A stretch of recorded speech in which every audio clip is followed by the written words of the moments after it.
Thank you for joining For Our Special Kids, where we openly and honestly discuss the magic and the mess of raising a child with special needs. We are thrilled to have you here and hope this time provides you with some wonder and wisdom. I'm your host, Jennifer Lansing. Let's get started.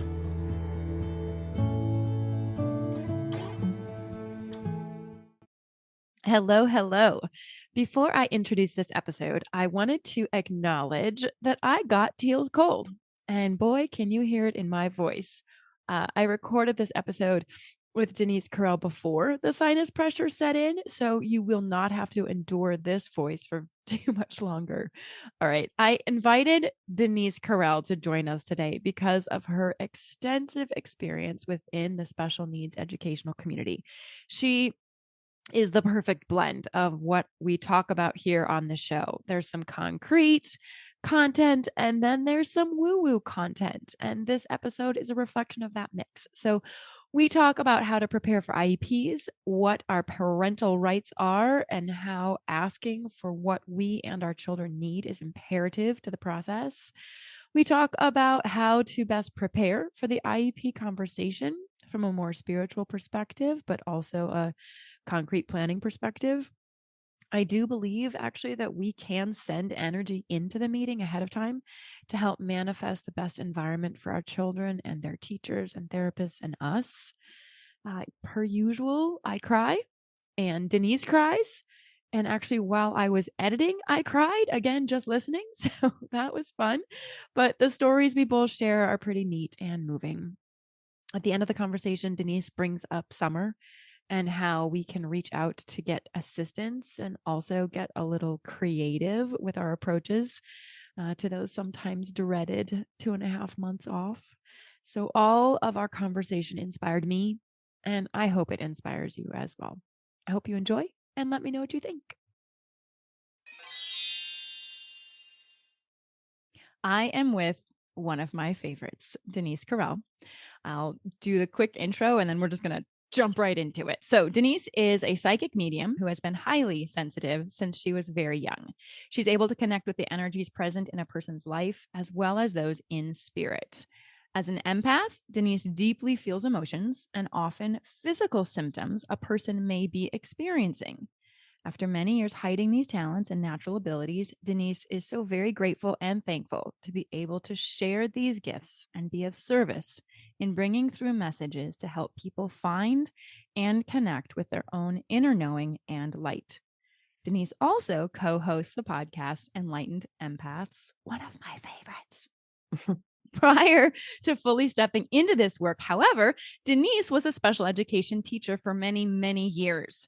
She lived all over the country and taught all grade levels from pre-K through community college. Pre-K to community college? Holy geez. Okay, her undergraduate degree is in emotional disturbance, and she has a master's degree in educational leadership with postgraduate work in education and counseling. Denise is also my mentor, and I adore her. So thank you for joining us, Denise. Well, thank you for having me. And I adore you too. Oh, well, that's nice. Yes. Thanks for saying that. So here's the thing. I asked you to come on and I wanted you to dust off your special education hat. Right. It's a little dusty, but it's still there. So it's okay. Yeah. And you say many, many years. And I kind of chuckle because that assumes that you're really old and you're not. So I'm like many, many years in teaching.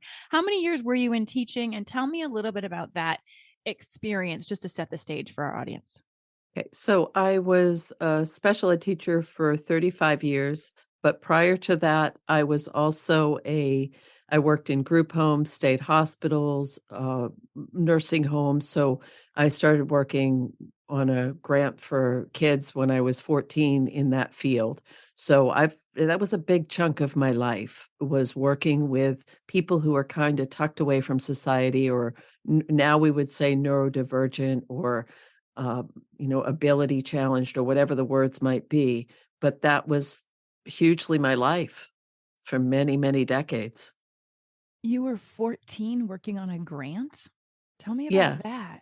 They had a program for low-income kids through the government back in the time when I was that age. And so they load us they loaded us all on a bus and brought us to a state hospital and put us on a ward to work with people as a work experience kind of situation. But when I think back of a 14-year-old going onto a locked ward with people with pretty serious mental health issues, it was a different time. Yeah, just a little. Yeah. Whoa. So that obviously affected you more, maybe in a positive way than negative, because I could see that being a very traumatic experience for a Mhm. 14-year-old. Especially if we get into a sensitive I mean, I wasn't your typical, I was a really good student, I was quiet, I was under the wire, and there were some hooligans on that bus that they took up there. So it was a whole different experience, but it also opened some big doors for me.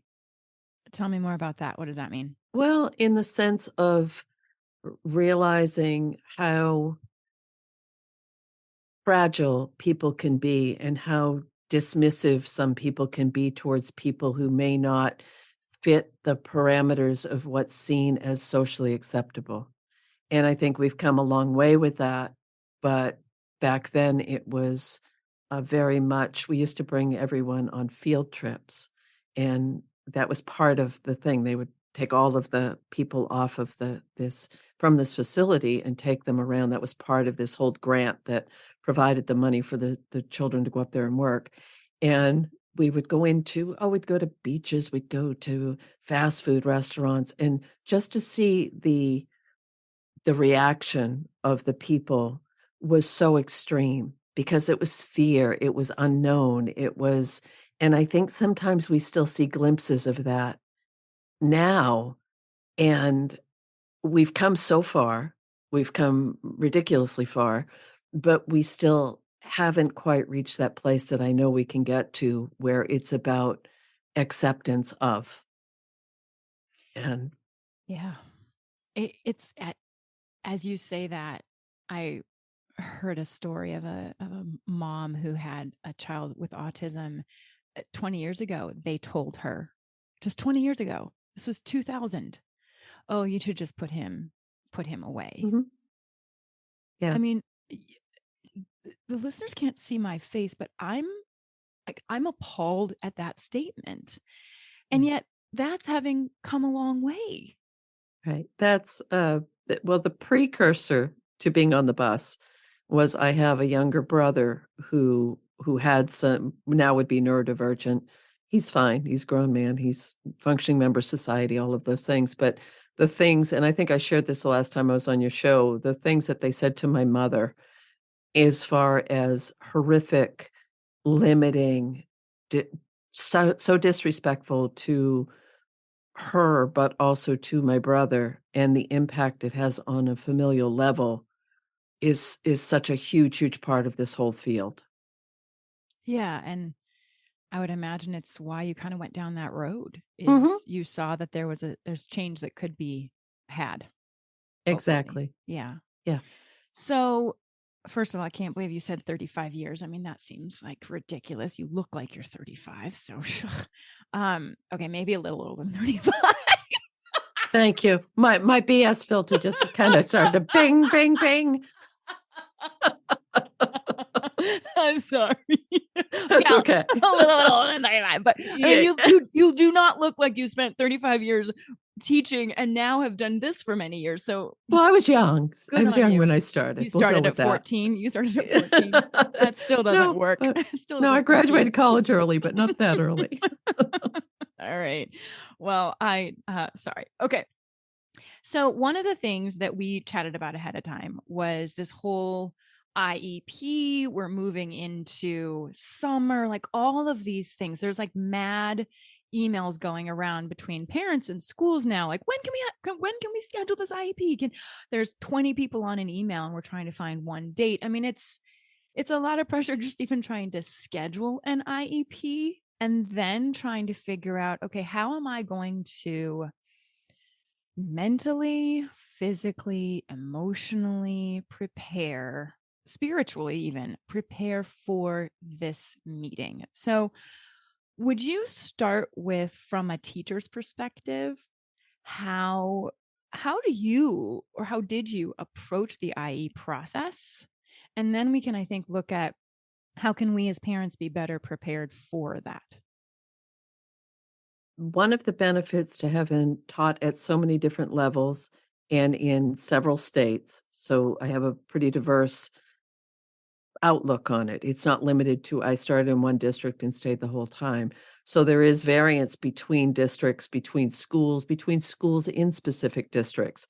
It really there's a lot of flux.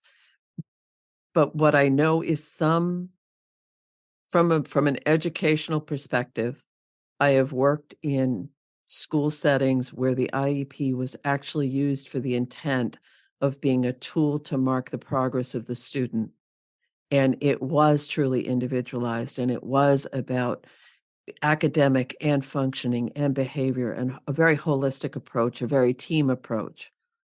Equally, I've been in districts where the teachers have been so overloaded, it's just basically a form, you fill it out, you get it signed, you don't touch it again until you have to go back into a meeting again.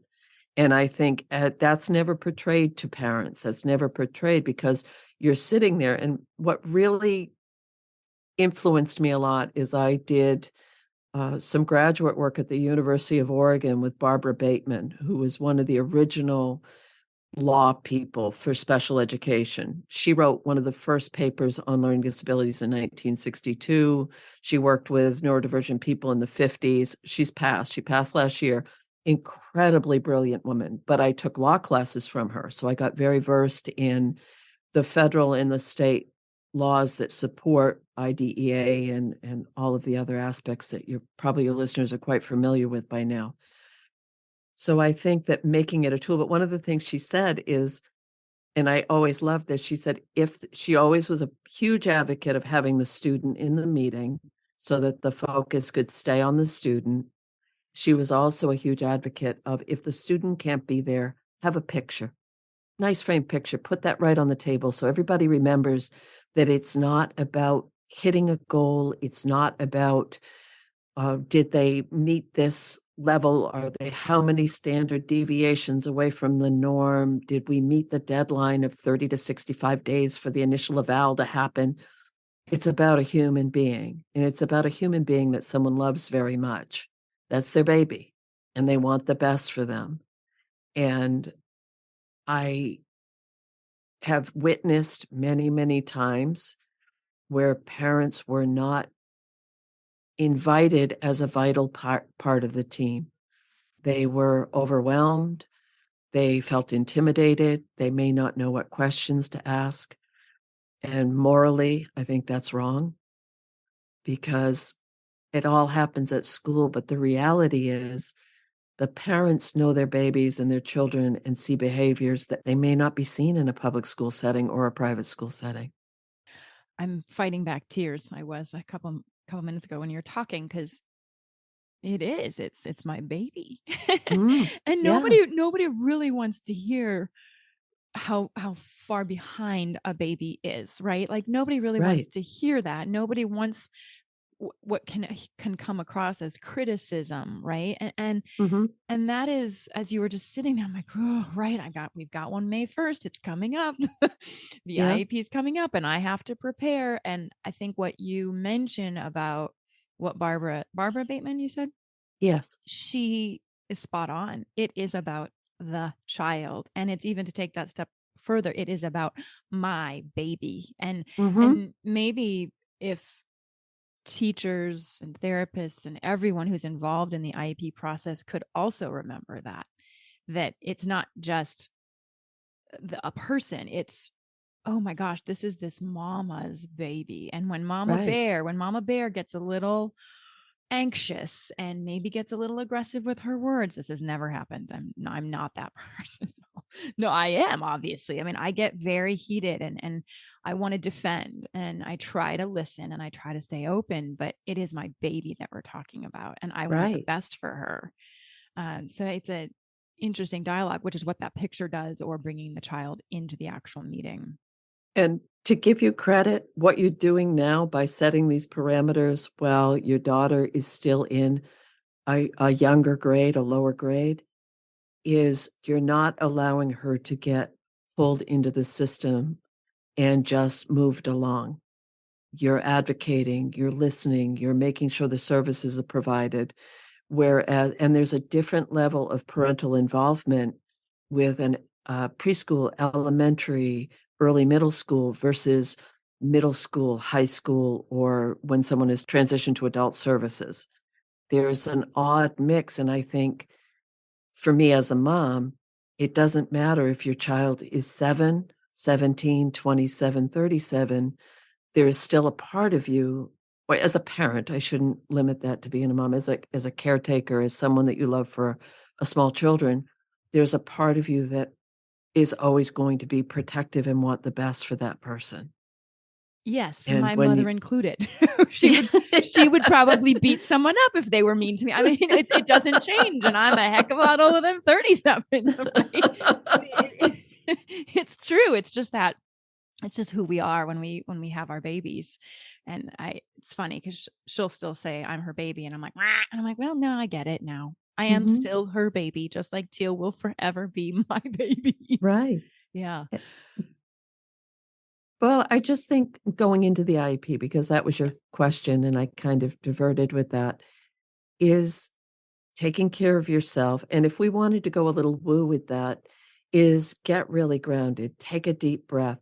If you have to go into a restroom and do Wonder Woman pose and tell yourself you've got this, but if you need to bring an advocate so that you're not sitting there alone, all of those are things to do, but also energetically picture a buffer, picture a shield, picture that you can protect yourself energetically, because I've sat as a parent in those types of meetings. I've sat as a professional in those types of meetings. As a parent, it can be intimidating, it can be overwhelming. A lot of times, what I find very, very offensive is when professionals start using vocabulary or jargon that isn't mainstream for people who may not understand. And okay, great, it makes you sound smart, but that's not why you're there. So if you don't understand something, ask. Just say, Well, "I'm sorry, could you please re-explain that? That doesn't make sense to me." and acronyms, holy Yeah, jeezy Joe. When people use acronyms, I have no problem stopping them and being like, I need to know what that one means.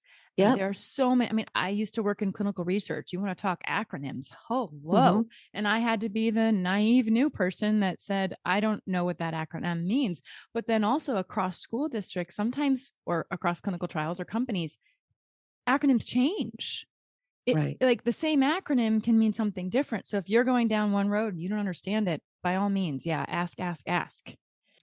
So as you were talking, I realized I used to write down things ahead of time, not just Mm, questions, but behaviors that I was seeing or things that I wanted addressed, but not necessarily in a question form. And so I used to take some time, and I need to do this again before it's so good that I'm talking to you, that I need to like phrase things. Like if I'm having trouble saying something, I want to make sure that I practice it. Maybe I have the conversation with my husband or an advocate or a friend, and I just say, "Hey, I'm going to say this, and just let me know how it comes across." Cuz I said something to the principal of our school today, and Alex was like, "Jen, she could have taken that the wrong way." And I'm like, "Oh, right. mhm. Sorry about that."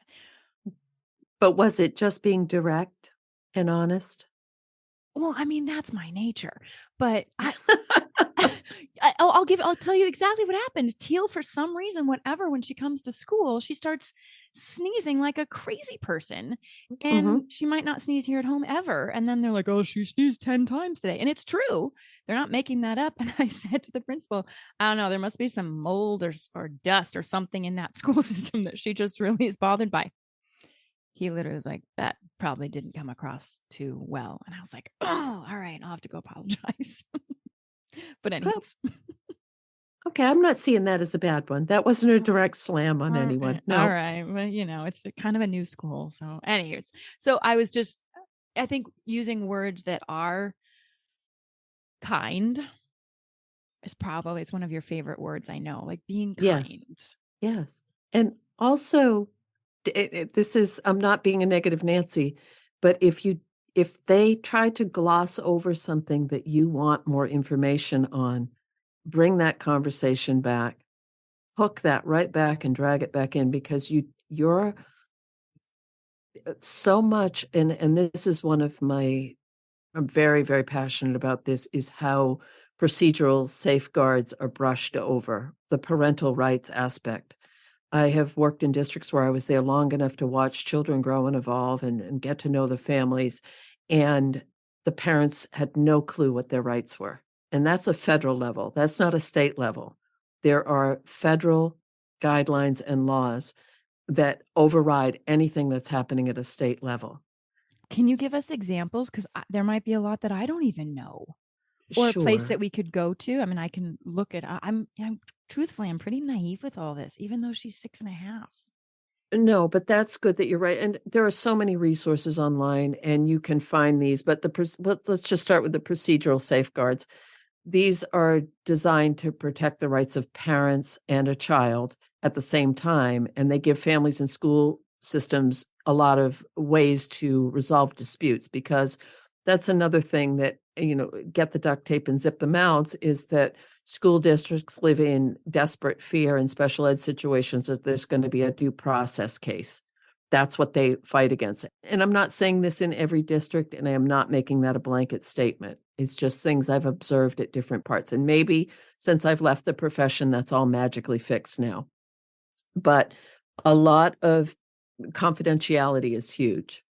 And I think that that is something that needs to be really respected on so many levels, especially if you're in a small town or especially if there's an interwoven system of people that know each other, confidentiality for the rights of the parents, but also for that student. And parents have the right to inspect and review any educational records for their child. The right for parents to participate in meetings related to the identification, evaluation, and placement of their child. And it's all in order to provide a free and appropriate public education for their child. And that if you homeschool, and even some of these guidelines, even private schools still have to follow federal guidelines. If you are not happy with the testing that's been done for your child in the district that they're in, you can request an independent education evaluation at no cost to you. It's at cost to the district. Another thing that is a federal guideline, a procedural safeguard, is prior written notice. You need to have at least a 7-day window that there's going to be a meeting or any change in an IEP, anything related to identification, evaluation, placement, provision of free and appropriate public education there has to be a prior written notice. And countless times I've seen people sit down at an IEP meeting and a form is slid across it. You wouldn't mind signing this real quick. We tried to get a hold of you, but we couldn't. Please pay attention to what you're signing because you should have that ahead of time. You always, always as a parent have the right to give or deny your consent before a school can give any action with your child, can take any actions with your child. You have the right to disagree with decisions. And these are all, so there's simple things like, can they hold a meeting without me? Can they have an IEP meeting without me? Actually, there's one state, I believe it's Georgia, but I'm not specifically sure on that. They don't even have to let you know they're starting special ed services. There are many states, and I wrote this down because I really was kind of horrified. It's been a while since I've been out. There's several states that have, maybe I didn't write it down, that you don't have to have there should be a 3-year evaluation given at all times to make sure that there is, that everything is still on point. Make sure they're actually doing an evaluation and not just doing a records review. It Oh, happens. Make sure the testing that's done is relevant, updated, and measuring where your child is now. interesting. I never even thought about that. Okay. Do you want me to just keep yammering or do you want I to jump love in? this. I mean, well, first Okay. of all, I do want to give a shout out to our school system.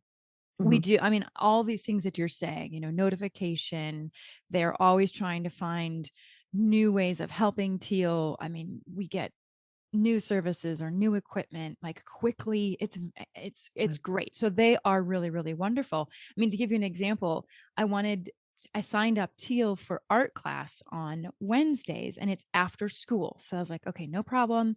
I'll clear my schedule. I'll be there. Don't worry about it. I'll just in case you need help, like I'll be there, because I knew she wouldn't have an aide like for Mhm. it. And lo and behold, Teacher Bensley says, "Hey, Jen, it's covered by her IEP. We just need to add a little insert here that she can have, if she wants to do extracurricular services, anything extracurricular. And that includes, you guys, listen, if your son or daughter wants to play basketball or wants to be in drama or anything, that's included and you can ask for it and you can say, I want my daughter to be a part of that. And so it needs to be included. I had no idea. And you know what? If Yeah. she hadn't proactively looked or asked, I would have never known. So thank you, Dr. Bensley, because she's great. But go ahead. That that makes my heart sing because that's the point. That is the point, and it didn't take away from anyone else in the classroom.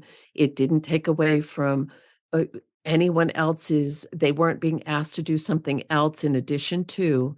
It was a related service that was relevant. And I think with the concerns about financial stability in a lot of institutions, they may try to pull the money card on you. And okay, going in the other direction for a minute, I've seen some pretty ridiculous requests for that because he needs to have a brand new iPad here, one at home, one on the bus. We need this, we need that. That one's outdated. I mean, if it's relevant for educational services, that's fine. But I think some people just want to push the envelope, and that's not cool either. Yeah, there does need to be teamwork and Yeah, understanding on both levels. Completely agree with you on that. right. But you nailed something that's so, so important, Jen. You keep open communication. Yeah, they yes, those poor Uh, people. No, no, no, that's a good thing. That's a good thing because they're not going to slide for your daughter because they know you're involved, you're there. And I know that you've been very open that you have the luxury to be able to change your schedule. You've had you have supports, you have situations that some people may not have. But it doesn't change the fact that the district has the resources. All districts have the resources to provide for your children. How much of that decision-making process is money-based from your perspective? Like I've actually had people say, "Oh no, they want your child in their school because they get funds that they wouldn't Oh, normally get." And so tell me a little bit more about but that. there's And a whole formula with that for on a state level and a federal level. On a state level, and this is just the states that I have experience in, so it may be different where people are located. There is they go by what the identifying characteristics are, how much money that brings in per child, how many, and that can often add to other grant monies that support that because of that. Also, the states often get reimbursed from the federal government for higher. So again, not I'm not going to disclose where this was. I worked in a district where there was an inordinately high amount of students identified because it was financially very lucrative for that district to have a lot of kids, and they hired extra people who they could move around. And I remember going to this, I was young, and I said, statistically, that can't you can't have that many people in any given demographic identified with that. That's not accurate. And I didn't say it like I wasn't crappy about it, but that wasn't I mean. was I was just imagining them thinking, "Who's this young whippersnapper telling yeah. us?" Yeah, and I had just moved there and I whatever, but I it's it is a money game. It is a money game in the sense too of If you knew that your daughter needed a specific adaptive equipment that was expensive, and it's the district's responsibility to pay for that, and they're trying to find a way to convince you that she doesn't need that adaptive equipment, that's something you want to fight for. That's really good to hear again, not in our school systems, how, because we're very, very blessed, but that is so good as a parent to remember. Like, Mhm. and is it okay? I guess I should ask, is it okay to say, I know you guys get funding for my daughter, and that funding needs to be allocated to what she needs? Right. And if you it's this is probably not a popular answer, but when I've done work with part of getting my advanced degrees in other classes is the finance part of things. It's a shell game. School districts are playing a shell game. And sometimes the monies get allotted to where they really should go, and sometimes they don't. But knowing what your rights are, and what's really cool is even if you just Google IEP and the name of your state, it's going to lead you to the state website, which is going to have all of this information. You can you just put in a Google for federal guidelines for IEP. It's going to bring you a plethora of information. But I think you nailed it when you said practice. Practice what you're going to say, become more articulate. If you're not sure of what something means or you don't understand it, find someone you trust that will. Because one of the things, and I don't even know why this popped into my head, but if you have a student that does have a child that has a lot of related services, they get speech, OT, PT, there's a list, and they're getting direct services, and it's on the IEP. We'll meet with speech twice a week for 20 minutes, X amount, blah, blah, blah. Pay attention to when they switch that to a consult.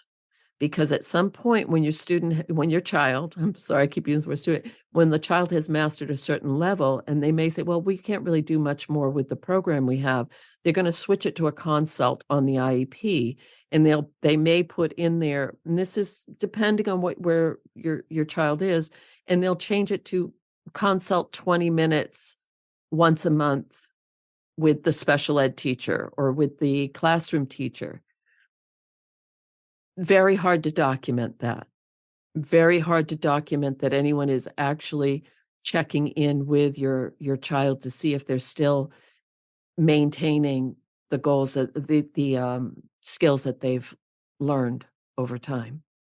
So if it's I'm just going to stop. There's my alarm for 11:11, which means remember, you're a spiritual person, not just a human person. Yeah, Oh, sorry, I that was love going that. off, but it is a little I 11:11. think that was perfect. 11:11, right? It's like every day Mhm. it goes off, and I'm like, right, I'm a spiritual person, so I forgot to turn that off. But hey, there you go.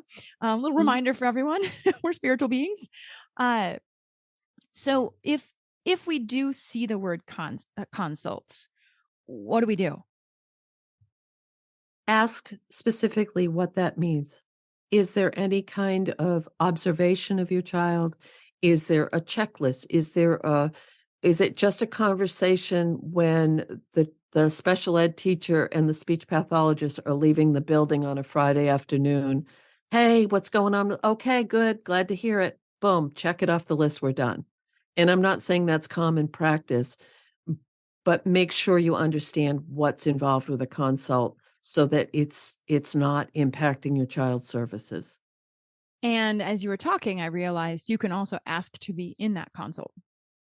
You can. I mean, I ask a lot of times. I'm sure they just love me. That was sarcasm. I ask all the time. I'm like, hey, can I pop in and just see a PT session?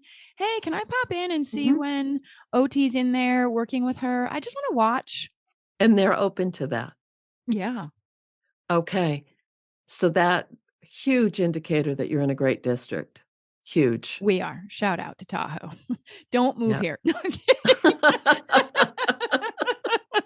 I've actually had people say, we've waited 9 months, 12 months to get a speech evaluation. And I'm like, oh boy, we are we are really lucky here.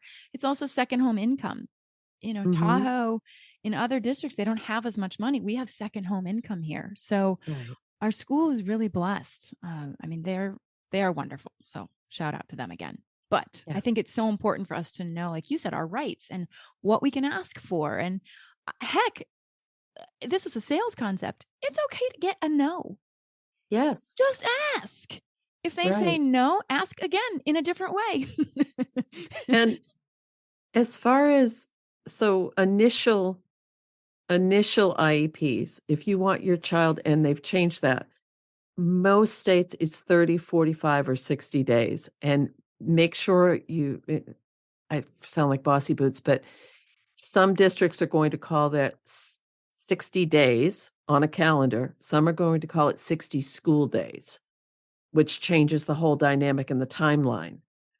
A lot will push out the actual evaluation and say, "Oh, we have to go through all of these things before we can evaluate. We're going to do this many observations. We're going to try these interventions. We're going RTI.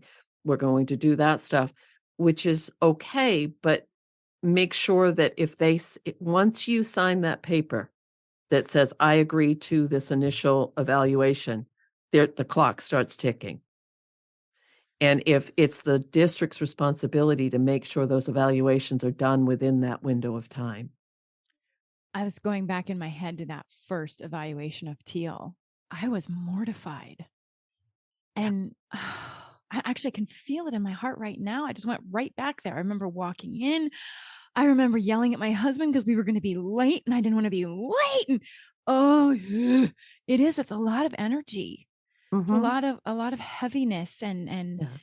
but at the same time, it's a really good thing because it gives your child what they need.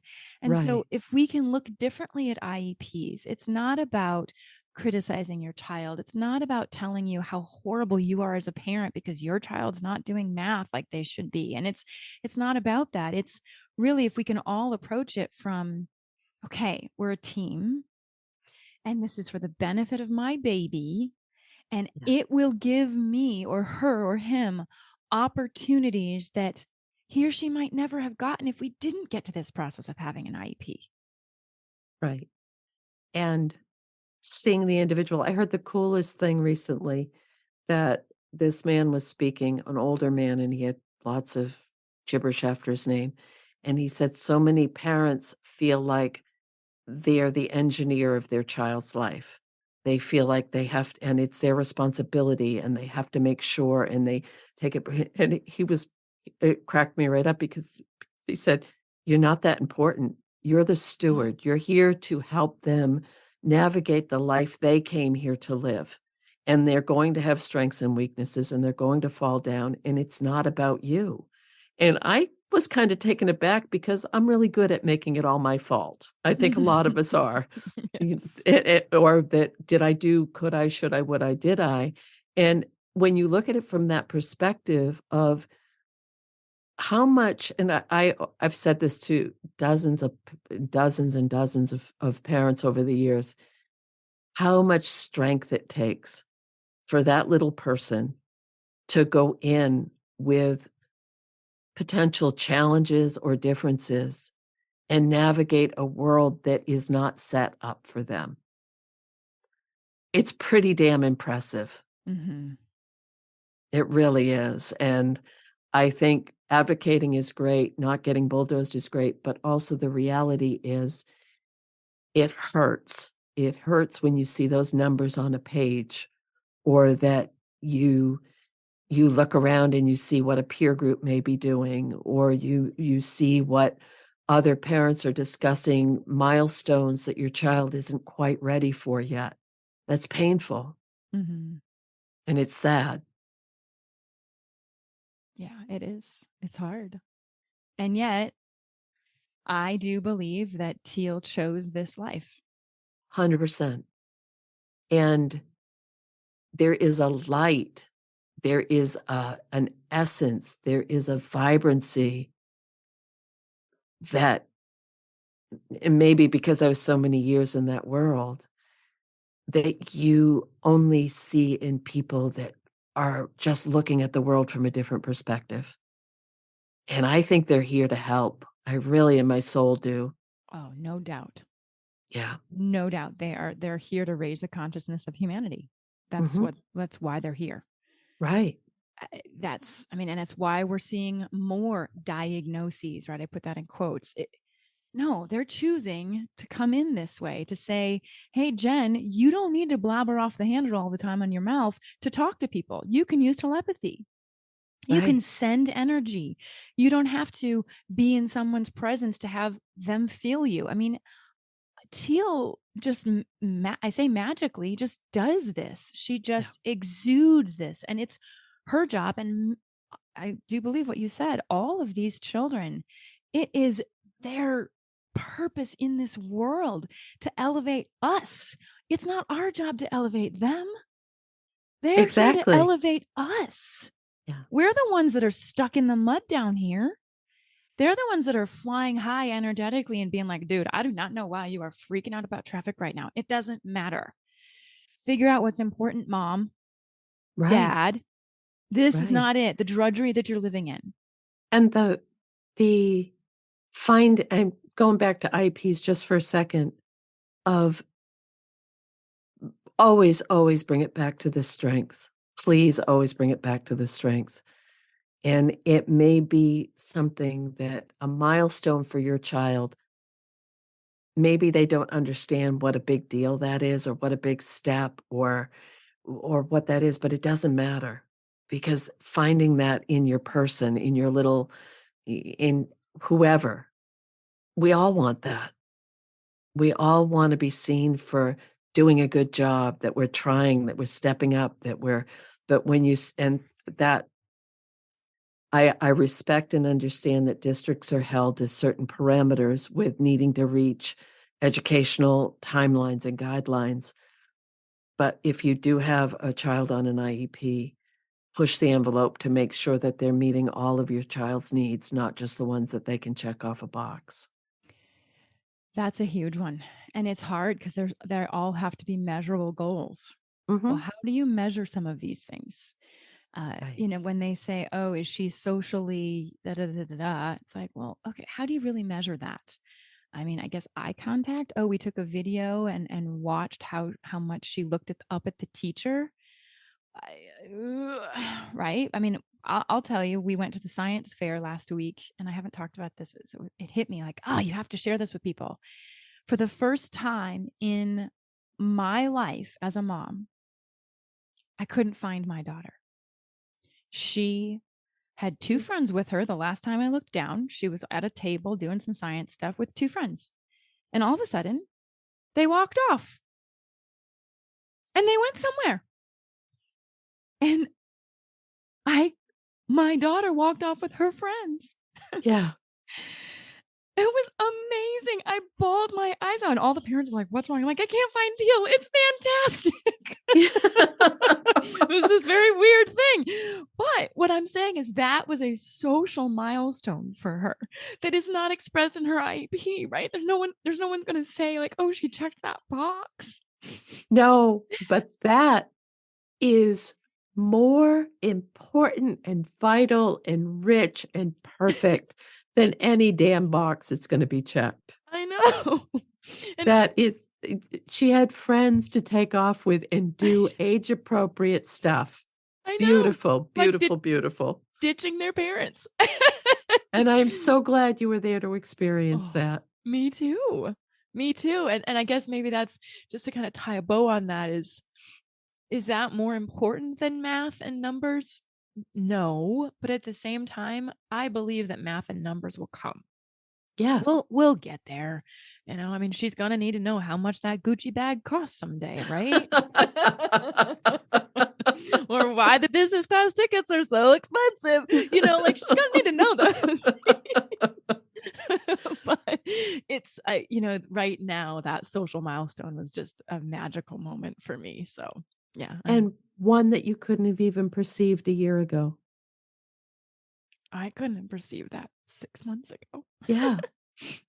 It's but I truly in my heart think all of the energetic work, the opening up, the connecting telepathically, all the work you've been doing outside of is so, uh, I, I have no doubt it's a huge part of that.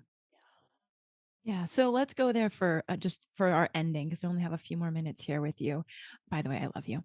Uh, if I haven't said that already, I kind of did already, but anyways, Mm. on an energetic level, what can our parents do? You mentioned grounding and those things, but would you Right. walk us through what that actually means to you? Like, what is grounding? Because a lot of people don't even know what that means. Like, oh, did they hook themselves up to a copper cord? And that's an option too for grounding. It is. But if you start feeling really spacey, if you start bumping into things, if you start losing your balance, just take a minute. And for me, it's going outside and getting fresh air, standing and feeling roots coming out of my feet, touching a tree, getting something that really brings you back to that earth energy. If you like to garden, some people can get that from drinking water. Some people get that from carrying a dense, like an obsidian or something in their pocket.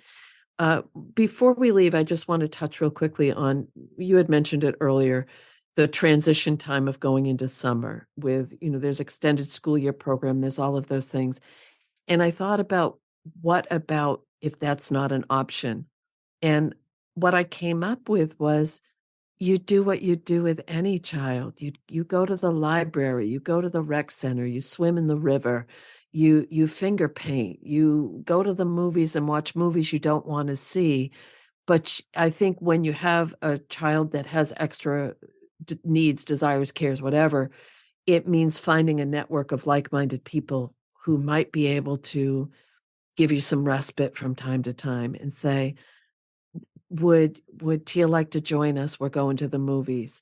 And then another time you could say, you know what? We're going to the beach today. Do you want to, can we bring your child with us? So you're working on the social development, but it's also just, no matter what, they're still just kids. And they want summer as much as the rest of us. Well, that's what, as you were talking, I'm like, well, what did I like to do in the summer? Yeah. Like, there you go.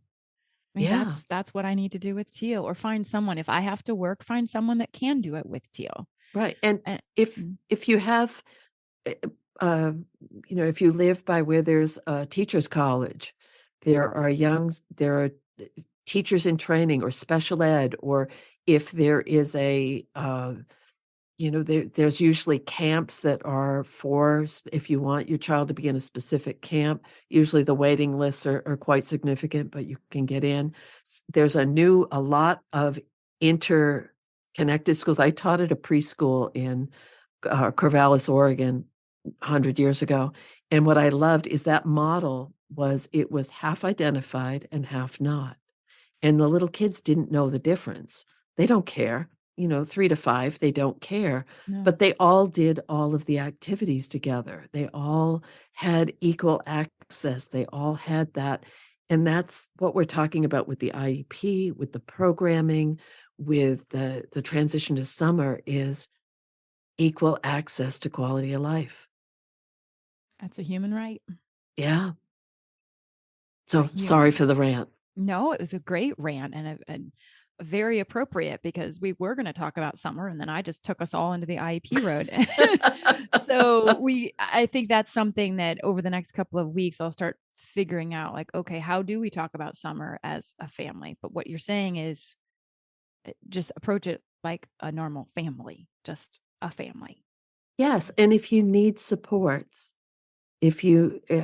extended school year program can be wonderful. There are guidelines in place for that at the state and federal level. There's sometimes they'll call it summer school. Sometimes there are rec programs. Sometimes I think a lot of times if you're in a small town, there are amazing opportunities at the local level. Is there a local park where they offer things for kids? Is there a high school student who wants to train to be a nurse that would love to be a nanny type person for your child for the summer, even just to take your little person to the park so that you can have 20 minutes to do what you need to do for yourself? One of our Teal's newest babysitter is actually going to come on. I'm going to do an interview with her for What's It Nice. Like, because her sister has pretty severe CP, and she is amazing with Teal. I mean, Alex walked out of one of their time together and was like, I don't know what she's doing, but my gosh, Teal loves her. I'm like, Yeah. it's because she gets it. I Yeah. mean, she understands. And so that's another option, is to find older children or even adults that have some sort of a challenge, and see if they have Yes. siblings that can help. Because that was, Yes. whoa, mind blowing to me. I'd never Right. thought about that. And it's not, it's just having that experience of knowing, because I would guarantee that this person is sensitive to you as well as to Teal, because Mhm. she understands, or he, she, they understands the familial impact. Oh, she asked questions that I was like, Yeah. oh, you totally get it. I mean, she immediately was like, hey, let's talk about food and feeding, and what do I need to Mhm. be aware of, and textures. And I, nobody asked those questions. I was like, Yeah. what? What? I don't have to be the one to bring this up. She was, yeah, she's a senior in high school. I'm so mad. Like, But but that's a really good point. That's a really good point. And if you have an in with maybe a pediatrics office or someone that might have access there, I think people are looking for, you nailed it a minute ago. Find some kind people who want to appreciate your child as much as you do. that's your word, my dear. Just Yeah. be I'm a kind. big fan of kind. I know you are. You're a kind Yeah. person. Well, And thank you. thank you for spending time with us. Oh, I love you. It's always a joy. It's so If much there's fun. anything I can do, let me know. Yes. Denise will be on next week again. I think I said you're going to be my co-host the last time I interviewed you. I think you did. Yes. Your co-hosting abilities are really bad. You've only done this twice. That's true. We'll have to work on that. Thank you so very much. I do have one question for you. We're changing the end of show question because we just went into season 2. And Ooh. yeah, I know. Deep breath for me. That's huge. Is okay. Tell me one experience that you've had with a child with special needs that you remember and spoke to your heart. You have Oh, 800,000. I know. I know. it's like a Rolodex I going 90 miles an hour. know. I had a student at the high school level who had always been pigeonholed into at a full-time ed tech all through 12 years, never had been given any independence, never had been given any, it was one of those push him through. And he came into my program. We ran a commercial kitchen, and I had him running an industrial toaster and using a big professional coffee maker, and running the griddle. And I didn't put him on the fryer because that would have been too much. What I loved was he brought his mother in to show what he was doing. And she came over. I'm going to cry. I'm sorry. She came over and she hugged me and she said, we do this at home now. We make the foods that he makes here, and he tells me all about it. And fast forward that a little bit more, he went to the local Dunkin' Donuts and got a job because he just wanted to work in that environment and run the toaster. But what I loved about that was not only did it empower him to realize, and he did a project with his ed tech in the academic classes on how to make bagels from hand, but homemade Oh, bagels. wow. And came in on one of my prep periods, and he and the ed tech made the bagels, and he ran them through and compared them to, and they did. So it was just something that no one could have ever dreamed he was capable of doing. And I think that's what I love, is when we let people become who they really came here to be, not who we think they're only allowed to be. That's a good story. Sorry, it was kind of a rant, but Why are you sorry? It's a great yeah, story and not a rant, and yeah, hugely valuable for them and yeah. for you. For you, I can see. Oh, that's why I stayed so long. I know. I know. The world misses you, but you're doing Yeah. good things now. And Yes, different things. yes, I'll put all of your information, but if people want to find you, they can go to gratefulmessenger.com, and that's where all of your amazing services are. Well, thank Classes you. and readings, and I know you're working on some other new things, which Yeah. we're waiting desperately to Well, hear thank what's you. coming next. Thank you Thank for what you're doing. It's helping a lot of people. No, I hope so. It's helping me selfishly. All right, my dear, thank you so much. And we will talk with you soon. Thank you so much for joining us today. I hope you found one or two meaningful nuggets of information to make your day better. If you think there's value in what we do, please take a moment to tell another friend, family member, or a caregiver. We'd love to hear from you at forourspecialkids@gmail.com. You can send in a question, a comment, a topic that you'd like to learn more about, or if you'd like us to highlight a certain person, please send that information to us. It makes our show so much better and so much more valuable for you. Our Facebook and Instagram handle is For Our Special Kids. And finally, remember to witness the wonder and the wisdom within yourself and others. Until next time.